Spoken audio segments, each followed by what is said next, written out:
My final guest is simply described as the greatest Olympian of them all. He set the example for future athletes, and he achieved what he did in spite of the system and not because of it. Ladies and gentlemen, the man with 5 gold Olympic medals, Steve Redgrave.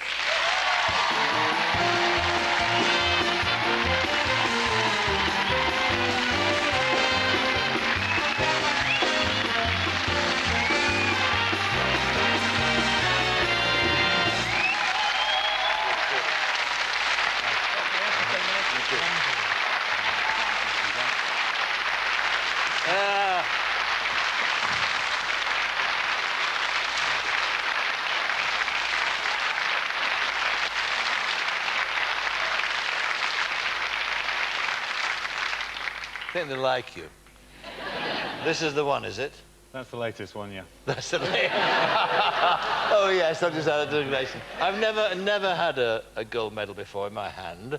That's beautiful, it really is. Well done, mate. I mean, that was extraordinary. Amazing. I interviewed you when you were thinking about just before you went to Atlanta. I remember that. Yeah. Because you said with that interview that we'd have a round of golf on the back of it. That's right. I'm still waiting. That's right. Well, now you've won 5, I'll consider it. Are you still on cloud 9? Is it still sinking in, or what? It is still sinking in. The biggest worry I had coming into it was that I've been Olympic champion for the last 16 years. And I was a bit worried that what happens if we don't win? I won't longer be an Olympic champion, and that was sort of the biggest worry to me in some respects. Did you ever work that out, what you would have felt like or what you would have done? No. You didn't? You didn't. I mean, what I found remarkable is after that win at Sydney, you were asked afterwards that when you knew that you got it, and you said after 250 metres. But that can't be true. I mean, come on. Well, I've seen the race on video afterwards, and it looks a lot tighter than it was in our own minds. Really? We felt pretty much in control, even that the Italians closing us down pretty quickly. Is that we had that race under control. And you see it on the video now, I think, wait, they're coming back a little bit too quick. But no, actually, I can remember just looking round slightly and to see where the finishing line was, because it's my job to steer the boat and call the commands in the boat. With our build-up towards the line, we actually dropped out one of the builds because we felt that things were pretty tough, but we were in control, that we were going to get there first. And there was no doubt in our minds, which is quite a good feeling. Yeah. What about the future now? Now, I know what you're going to say. I'm not going to talk about retirement. But Leon, let me tell you something. I mean, let me read from your own book, Steve Redgrave, the autobiography, right? Now, in this book, it says here, at the age of 38, Steve is bidding to win an unprecedented 5th gold medal at Sydney. Win or lose, it will mark the end of a remarkable 24-year career. You're retiring? Well, that's the end of Sydney, anyway. No. Listen, and there is something else in your book, what you wrote. There comes a time when your body tells you no more, at least at the highest level. And I would only contemplate continuing if I could do so for another 4-year cycle. Rowing in internationals at the age of 42, I don't think so. Now, the clearest possible hint, surely. But there's a lot of hints there, yes. Tell them now. Tell them. Put us out of our misery. Say, I'm not going to compete in Athens. I'm not saying that because I'm not totally convinced yet. Oh, you are. Is that I'm racing in a week's time, just down the road from you, down in Dorney. And I'll sit back after that and then decide of what direction I go in. I can't see myself competing in 4 years at the moment. No. But it took me 4 months before I made a public announcement that I was going to carry on after Atlanta. So let's enjoy this one and this moment and the success that we've had over the last 4 years, and especially last week, and then see where we go from there. All right. But there comes a point, too, when the wife says, Steve, we've had enough, mate. Now, your wife, Anne, long-suffering lady, yes? I mean, has she ever said to you in all the years you've been competing, has she ever said to you, Steve, why don't you go out and get a decent job? Has she ever said that to you? She's never said about getting a decent job. She says, what about going and getting a job? Basically, I haven't done a day's work since I've left school, so it hasn't been a bad living so far. But no, she made it quite clear that she wanted me to give up after Atlanta. and I got my own way for another 4 years. She gave me a little present at the airport when we came back. She bought me a Jaguar car. I saw that. And people say that's a bribe, that now you've got that, you've Yes. got to stop. Yeah. And I say to that, well, I've got to carry on because I need the money to pay it off. Yeah, well, it's been a remarkable story. It really has, and whatever you sort of will do with it in the future, I mean, nobody can take away from the fact that you've got this extraordinary record. You must be very, very proud of yourself, because you set off with this in mind, didn't you? You set off to be the greatest in what you were doing. No, I don't think I did when Didn't I first started. From an age of 15, people were telling me that, oh, you could be world champion. And I thought, well, world champion is quite nice. I'd rather be Olympic champion. So from an age of 15, I set my targets on trying to be Olympic champion, and the plan was to try and win that in '88 in Seoul. It came 4 years earlier in Los Angeles, and so I wanted to carry on to Seoul to see if I could do it there.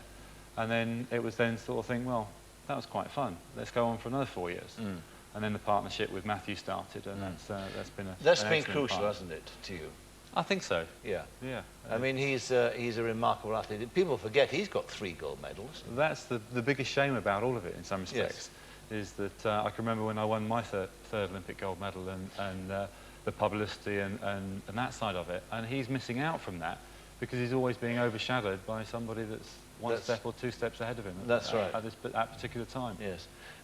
On this business of slowing down from your career now, of retiring, which you will gradually do, I mean, you have to do it gradually, don't you? Because you cannot come down immediately from the routine that you've been going to put your body through for the past 20-odd years. Well, we train 7 days a week for 49 weeks a year. To 2 to 3 training sessions when we're at home. When we go away on training camps, which is quite often, we're doing 3 to 4 training sessions a day.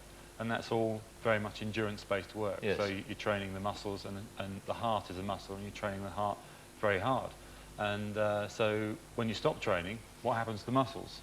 They go a little bit flabby. Yes. It's not a very good thing if your heart starts going a bit flabby, No. I wouldn't have thought. No. So it's been pointed out to me by a number of specialists, as well as our coach, is that we have to detrain, and that he's talking about every other day.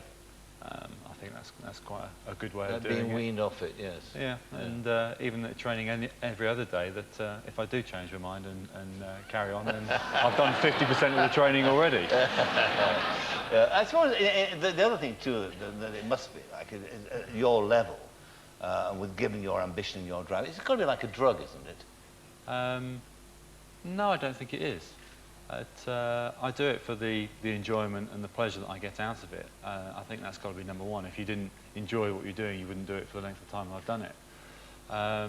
But when it's time to stop, I think it'll be quite easy to make that decision and walk away from it and go in a different direction. Yes. So people say to me, "You'll never stop. It'll give you up before you can give it up." I think I can. But when you give it up, and you'll let me know first of all, won't you? You want to remain within the sport. You see, the impetus that's been gained from what happened in Sydney, in my view, these things last a short time. They're quickly forgotten, particularly by the people who matter, the politicians and people who can fundamentally change things.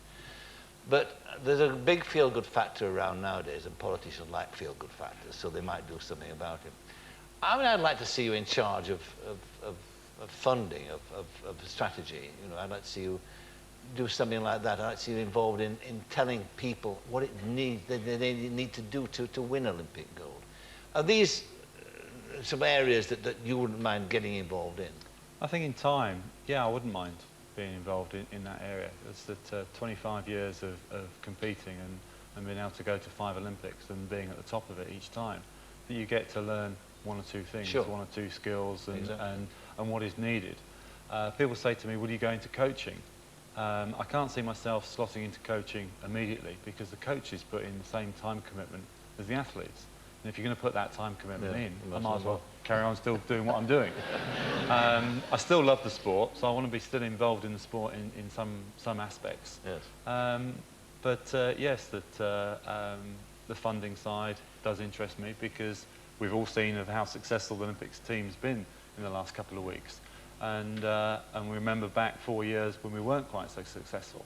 And there was a lot of funding put in from that. And I think that's a correlation of where the sport goes if the funding's put in. And there's still countries above us in the medal table that I feel that we should be above. I agree with you. And relatively, it's a very small amount of money that's put in. Yes. For the great joy that as we get back when we're successful in sport. I think it's worth mentioning, and a lot of people would actually know this, that, I mean, you've not taken a farthing of lottery money.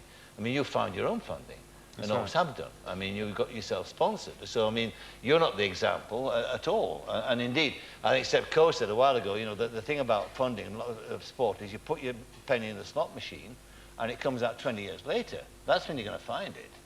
But, I mean, you're the example of winning in spite of the system and not because of it. Well, I think the lottery funding has been tremendous for all sports. And I have benefited from slightly because as a team, every time we go abroad to international regattas, world championships like that, that is now funded by the lottery money, where in previous years we had to fund that from our own pockets. Yes. We don't, Matthew and I don't actually get a grant as all the other rowers on the team do from the lottery funding. Right. Do you want to ask him any questions, this chap here? I just, you know, for me, watching you do the 5 in a row, and you seem... You're not old enough. I'm not, no. I'm not even big enough for Nigel, but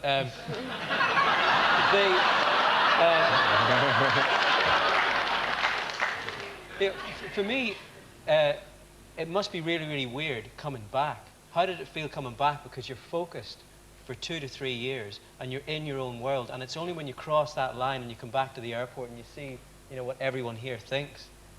How does that feel?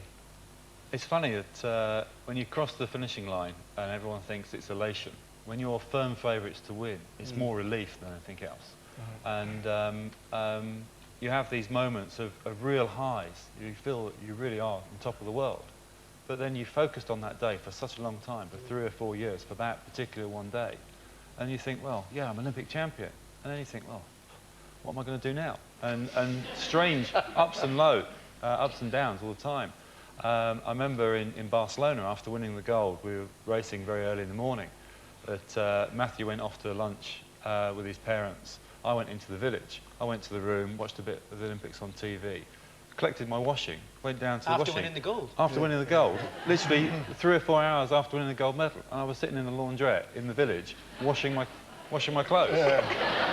And the unusual thing with that is that... Well, I've got a couple of knickers and socks. She can run through. The unusual thing with that is that I went back to the room and then went off and met up with my family and friends.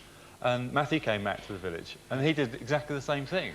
Is that you're sort of geared up for this day, and suddenly it's over, and you don't know what to do afterwards. Yes. The difference is this time that I haven't come down. I've been on the high right the way through. Really enjoyed the second week of the games. We're always very lucky that we compete in the first week and we can enjoy the second week. And then coming back to the reception at the airport, and then going back to my hometown of Marlow, and there was hundreds of people on the streets in Marlow. I'm still jet lagged from coming back 2 days ago, but of driving down the streets at 8 o'clock in the morning and loads of people out and flags and banners. It's just a tremendous feeling. Well, good on you. And I'm sure it'll be Sir Steve very shortly.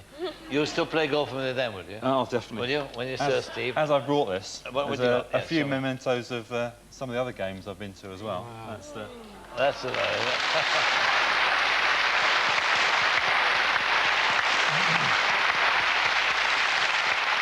Just